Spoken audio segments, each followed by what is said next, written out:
Hello, c'est HR, votre chroniqueur. Alors aujourd'hui, je vais vous parler d'un film qui est disponible sur Paramount+. Il s'agit de l'affaire de la mutinerie du Ken. Avant d'aller plus loin, n'oublie pas, si tu n'es pas abonné, pense à le faire. Si tu aimes ce que tu vois, pense à liker et partager. Let's go! The cyclone was coming at us from the east. We were sailing blind through the rain and the spray. My executive officer went into a panic. He repeatedly tried to order me off the bridge. Isn't it obvious that one of you is not telling the truth? Alors l'histoire de ce film est assez simple. En fait, nous assistons au procès du lieutenant Stephen Marek.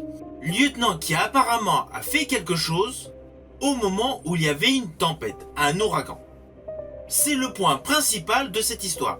Alors tout d'abord, sachez que cette histoire est un remake. Jadis, il y avait eu le film Ouragan sur le Ken. And introducing Robert Francis as Willie Keefe and May Wynn.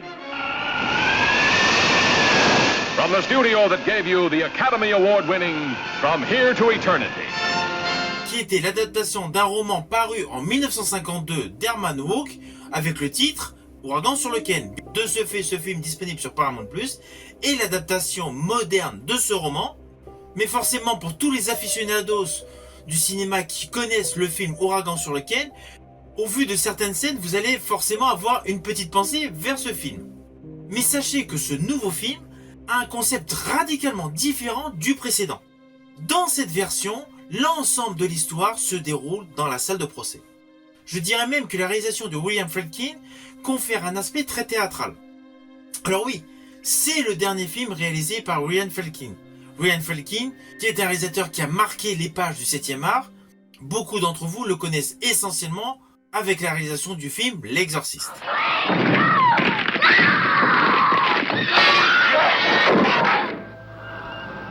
The One Hope. L'affaire de la mutinerie du Ken est donc son dernier film. Alors la réalisation de ce film est très classique. On est vraiment dans un film à structure narrative. Vous allez découvrir moult joutes d'officiers à la manière d'avocats.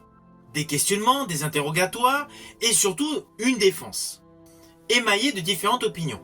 C'est un film dans la pure tradition des films d'avocats. Alors côté réalisation, il y a une grosse particularité. Sur le fond, on ne fait pas immédiatement attention. Au début de ce film, donc, on voit donc des intervenants, des officiers donc, qui rentrent dans cette scène d'audience. Et tout de suite, on rentre dans le débat, on rentre dans les explications de différents faits. En fait, si vous faites vraiment attention au fur et à mesure du déroulé de l'histoire, il n'y a aucune musique. Le film n'a pas de musique. Il n'y a aucun fond sonore, même lancinant, pour accompagner les plans séquences. Alors pourquoi, me direz-vous, cela a été conçu de cette manière? Tout simplement pour que vous soyez captivés par les échanges, par les dialogues. Et honnêtement, ça marche. On est complètement happé par toutes les discussions qui sont très intenses, très sérieuses. Et surtout du fait de ne pas avoir de flashback visuel sur les événements, on est davantage concentré sur les différentes opinions présentées. Alors le scénario met en exergue le personnage, donc le lieutenant-commandant Philip Francis Quick, interprété par Kiefer Sutherland. Kiefer Sutherland dévoile une prestation assez étonnante, ça n'a rien à voir avec son jeu habituel des 24 heures chrono. Là, son interprétation a un côté très antipathique. Et cela à chaque fois que l'on voit. On le voit au début de ce film et on le voit à peu près au bout d'une heure de film. Il revient donc sur le devant de la scène à être interrogé par Jason Clarke. À chaque fois que nous découvrons donc le personnage joué par Kiefer Sutherland, on constate que ce lieutenant est assez particulier. D'ailleurs, au fur et à mesure du déroulé de l'histoire, vous allez apprendre qu'il a eu des traumatismes psychologiques. Il y a la fameuse remarque de la tache jaune. Ne vous inquiétez pas, je ne vous dévoilerai pas de quoi il est question, je préfère que vous ayez la surprise de le découvrir. Toujours concernant le personnage de Kiefer Sutherland, il y a des notions qui peuvent vous faire rire. Vous allez entendre parler de l'affaire de l'eau, l'affaire des fraises, l'affaire du fromage. Ce sont trois petits noms assez rigolos quand on les entend comme ça, mais en fait dans l'histoire, ça développe trois arcs narratifs différents sur le cursus des agissements du personnage interprété par Kiefer Sutherland. Personnage qui est vraiment ambigu, personnage qui est limite un petit peu étrange. En fait, la composition de Kiefer Sutherland dans ce film fait étonnamment écho à la performance d'un très grand acteur dans un film avec le même registre, c'est-à-dire un côté judiciaire, un côté donc plaidoirie au sein de l'armée. Je pense à la performance de Jack Nicholson face à l'avocat Tom Cruise dans le très bon film de Rob Reiner, Des Hommes d'honneur. I think I'm entitled. You want answers? I want the truth. You can't handle the truth. Son, we live in a world that has walls, and those walls have to be guarded by men with guns. Alors face à Kiefer Sutherland, il y a un acteur que vous avez pu voir dans de nombreux films. Sa carrière s'étale sur plusieurs décennies. Il a notamment joué face à Arnold Schwarzenegger dans le Terminator Genesis. Cette nuit, nous allons reprendre notre monde. Dans le rôle du capitaine Blakely, on retrouve Lance Reddick. Lance Reddick que moi j'avais particulièrement aimé dans la série Lost, mais que vous avez pu voir dernièrement dans John Wick. Sa prestation est comme d'habitude, elle est excellente.